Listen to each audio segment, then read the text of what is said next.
Our culture tells us that obedience should always come with an explanation, but true faith obeys even when the why isn't clear. Have you ever had to follow instructions that made absolutely no sense? Think back to rules you had as a kid that you didn't understand. Maybe a bedtime that felt way too early, or a chore you thought was pointless. Today, we're diving into a story where God gives instructions that sound completely illogical, and yet His plan brought a victory no human strategy could ever accomplish. This is the story of Jericho. Jericho wasn't just any city.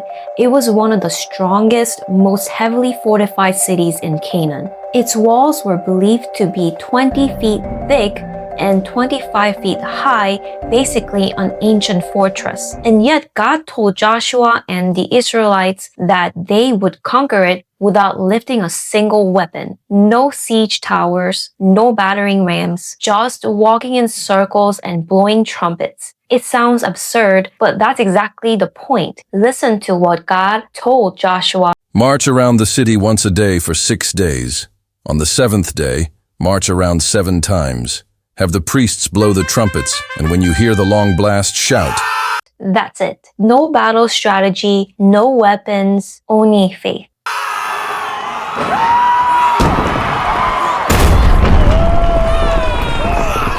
Before God gave any instructions, He told Joshua, I have delivered Jericho into your hands. The victory was already secured. The marching wasn't to earn victory, it was to trust a God who had already won. Our culture tells us that obedience should always come with an explanation, but true faith obeys even when the why isn't clear. Think about it. The world says, get revenge when someone hurts you. Jesus says, turn the other cheek. The world says, it's fine to test the waters before marriage. God says, run from sexual sin. The world says, it's just words. God says, let your words build up, not tear down. Following Jesus will often look strange, but strange obedience brings supernatural victory. Did you catch how many times the number 7 shows up? 7 priests, 7 trumpets, 7 days, 7 laps on the last day. In the Bible, 7 symbolizes completion and perfection. This wasn't Israel's victory, this was God's complete victory.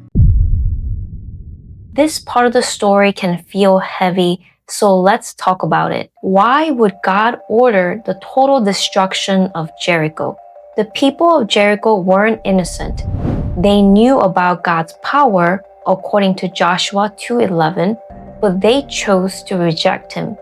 They worshipped false gods like Baal and Molech, gods that demanded horrific sacrifices, including the lives of their own children. For over 400 years, God patiently gave the Canaanites opportunities to turn back, but they refused. Jericho's judgment wasn't random. It was God's justice and His mercy working together to protect His plan of salvation through Israel. God also gave a specific command. No one was allowed to take any treasure or spoil for themselves. Why? 2 reasons. First, Israel needed to remain pure and separate from the pagan practices of the Canaanites. Second, this was a first fruits offering. The very first victory in the promised land belonged fully to God. It was a reminder that everything good comes from Him. And here's where it hits home for us. We can steal from God when we take credit for what He's done, when we give Him only the leftovers of our time, or when we use our gifts for our own glory instead of His. Our victories, big or small, are His, not ours. The fall of Jericho points to an even greater victory. Jesus fought the ultimate battle on the cross, defeating sin and death once and for all. We don't earn that victory, we simply believe and receive it.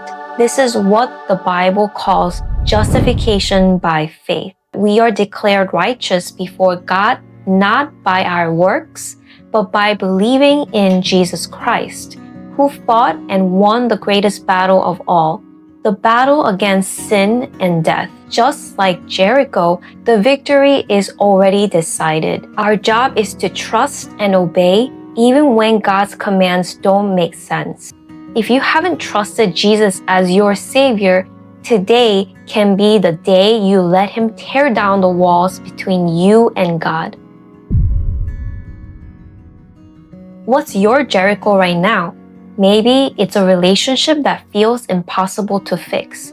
Maybe it's a sin you can't seem to break. Maybe it's a future you can't see.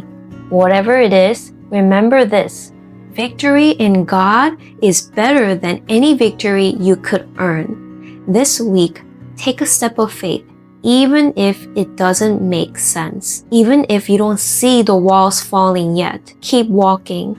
Keep trusting. The God who brought down Jericho's walls is still fighting for you today.